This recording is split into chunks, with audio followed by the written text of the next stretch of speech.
जौनपुर के तंबाकू से बनने वाला नस्वार दुनिया भर में तकरीबन 300 मिलियन से ज़्यादा लोग इस्तेमाल करते हैं। अब तक की रिसर्च के मुताबिक 127 ममालिक इस तंबाकू से बनने वाले नस्वार को इस्तेमाल करते हैं, जिनमें ज़्यादातर ममालिक साउथ एशिया के हैं। सदियों से जौनपुर के 10 से 15 किलोमीटर के रेडियस में काश्त किया जाने वाला तंबाकू बड़ी अहमियत का हामिल है। इस तंबाकू से नस्वार बनाई जाती है और ये नस्वार पूरी दुनिया में पॉपुलर है। इसके अलावा पाकिस्तान क्या पूरी दुनिया में इस तरह की क्वालिटी का तंबाकू नहीं उगाया जा सकता। ये नेचुरली सिर्फ पाकिस्तान की इसी तहसील में काश्त किया जाता है और पूरी दुनिया में इसको ट्रांसपोर्ट किया जाता है। इससे बनने वाले नस्वार को पूरी दुनिया में ट्रांसपोर्ट किया जाता है। जौनपुर तहसील के काश्तकार इस फसल से सदियों से वाबस्ता है, उनका रोज़गार भी सदियों से वाबस्ता है और इस फसल से वो काफ़ी अपनी इनकम जनरेट कर लेते हैं। चलें आज हम इस फसल का कंप्लीट रिव्यू करेंगे। ये टोटल 4 मंथ की फसल है और निहायत ही मुनाफा बख्श और नकदावर फसल में इसका शुमार किया जाता है। तंबाकू की काश्त के लिए ज़मीन की तैयारी बहुत अहम होती है। मिट्टी में तकरीबन 8 से 12 इंच की गहराई तक हाल चलाए जाते हैं और अच्छी तरह से DAP को मिलाया जाता है।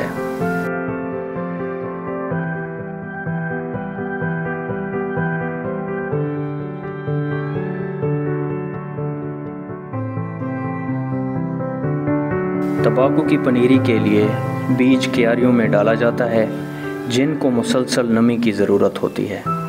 तंबाकू के पौधे को हर 5 से 7 दिन में पानी देना ज़रूरी होता है। तंबाकू की पनीरी बहुत सेंसिटिव होती है।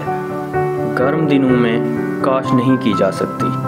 अक्टूबर के आखिरी और नवंबर के पहले हफ्ते में ज़्यादा ये मौजू रहती है।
जब ये पनीरी 2 से 3 इंच की हो जाती है तो उसे बाहर ट्रांसप्लांट करके दूसरी बनी हुई ज़मीन, जिसके अंदर सबसे ज़्यादा बेड्स होते हैं, छोटे छोटे बेड्स बने होते हैं या जिनको हम चरियाँ कहते हैं, उनमें लगाया जाता है।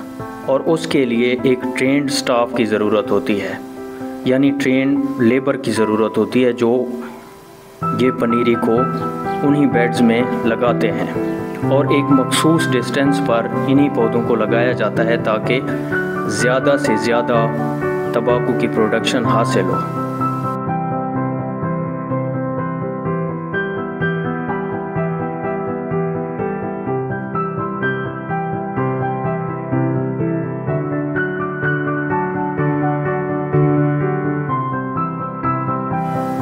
तंबाकू के पौधों की बढ़ोतरी के लिए बाकायदगी से खादें डाली जाती हैं और इन्हीं खादों के साथ साथ डिकम्पोज्ड मैन्योर भी इस्तेमाल किया जाता है।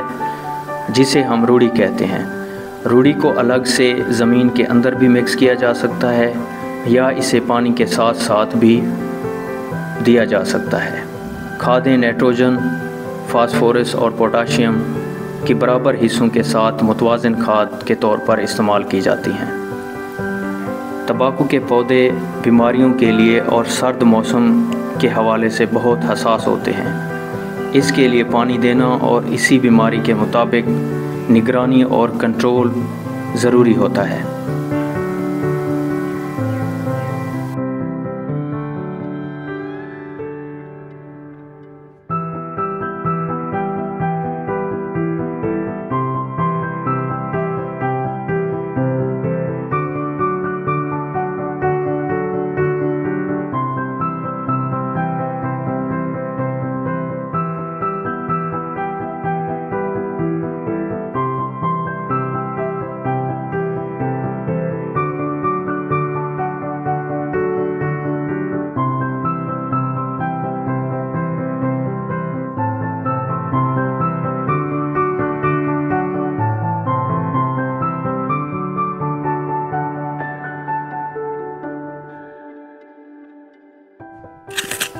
ये तकरीबन 4 माह की फसल होती है और इसमें टेक्नोलॉजी का इस्तेमाल ना होने के बराबर है और ये ज़्यादातर ह्यूमन लेबर पर डिपेंड करती है और ये लेबर काफ़ी ट्रेंड होती है। तंबाकू के पौधे जब 1 फुट के हो जाते हैं तो इनके ऊपर कली और फूल निकल आते हैं, जिनको तोड़ना और उन पौधों से अलग करना ज़रूरी होता है, वरना पत्तों की सही तरह से ग्रोथ नहीं होती। इसी कली का पौधों के नीचे से ऊपर तक तोड़ना ज़रूरी हो जाता है ताकि फसल से ज़्यादा प्रोडक्शन हासिल की जा सके। कली तोड़ने के बाद फसल के पत्ते बहुत तनावर हो जाते हैं।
इस फसल में कुछ पोर्शन कली नहीं निकाली जाती जो बाद में बीज की तैयारी के लिए इस्तेमाल होते हैं। ये बीज तैयार हो जाता है तो इसे काट कर खुश्क किया जाता है और बाद में इसको महफूज करके अगली फसल की तैयारी के लिए इस्तेमाल किया जाता है।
नेक्स्ट फेज़ तंबाकू की कटाई का होता है। जिसको एक ख़ास तरीके से ज़मीन से अलग करके 1 हफ्ते से 10 दिन के लिए ज़मीन पर खुश्क करने के लिए डाला जाता है।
ज़मीन से उठाकर इसकी कतराई की जाती है, यानी तंबाकू की लकड़ियों को अलग किया जाता है और इसके पत्तों को अलग किया जाता है, और ये सिर्फ ट्रेन्ड लेबर से ही पॉसिबल होता है।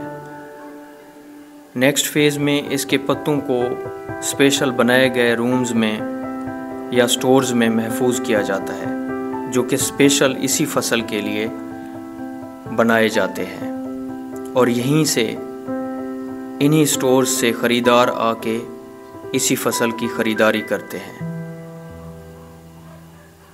और अपनी अपनी फैक्ट्रियों में ले जाकर वहाँ पे नस्वार के प्रोसेस का पहला अमल किया जाता है।